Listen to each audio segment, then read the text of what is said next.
こんにちは、月島です。今回はロジテックのハードディスクスタンドを購入しましたので、開封してレビューをしていきたいと思います。ハードディスクスタンドはバックアップ用のハードディスクなどを挿すだけで簡単にパソコンに接続して使用することができるアイテムです。私は 3.5 インチのハードディスクをデータバックアップ用に5個持っていますので、それらを手軽に使用したいため購入しました。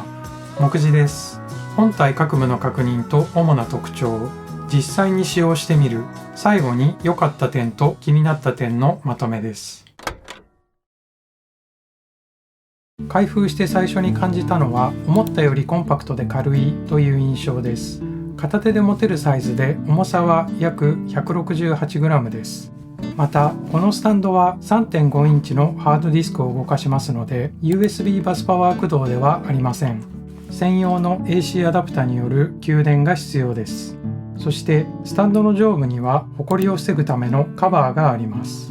机の上などに常に出しておく場合は安心です。カバーは 2.5 インチ用と 3.5 インチ用に分かれています。2.5 インチの SSD などを挿す場合はその部分だけ開くような形になっています。 3.5 インチの場合は全て開きます。ドライブの取り付けは文字通り挿すだけですので簡単です。ただハードディスクの向きには注意したいところです。カバーを開けてコネクタの場所を確認してからの方が良さそうです。本体正面には LED ランプがありますのでパソコンとのアクセスの状態が確認できます。背面は左から USB-C 端子、アダプター用端子、電源スイッチがあります。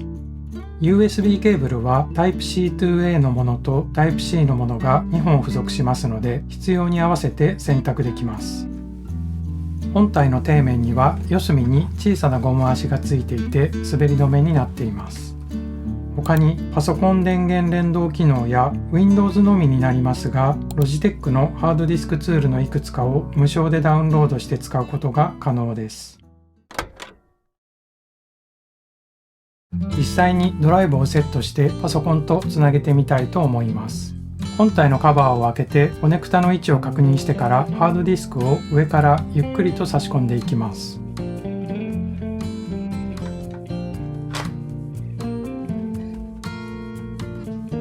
挿入できました。ドライバーなどの工具は不要ですので簡単です。次に AC アダプタをつないでから USB ケーブルでパソコンと接続します。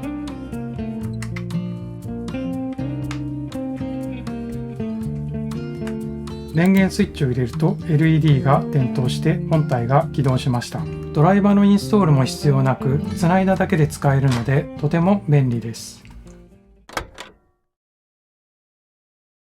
このハードディスクスタンドで私が感じた良かった点としては、ドライブを挿すだけで使える手軽さ、Type-C と Type-A 両方のケーブルが同梱されていること、本体にホコリよけカバーがついていること、以上の3点が特に印象に残りました。また電源連動機能もついていて、パソコンをシャットダウンするとスタンドの電源も自動的に切れます。電源の消し忘れの心配がないのも便利です。一方気になった点は、冷却ファン非搭載、Apple Silicon Mac 非対応、ツールは Windows 専用といったところだと私は感じました。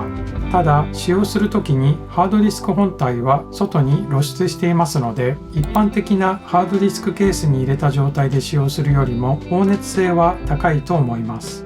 内蔵ハードディスクドライブをたまに外付けで使いたいという方には素直におすすめできる製品だと私は思いました。それでは最後までご視聴ありがとうございました。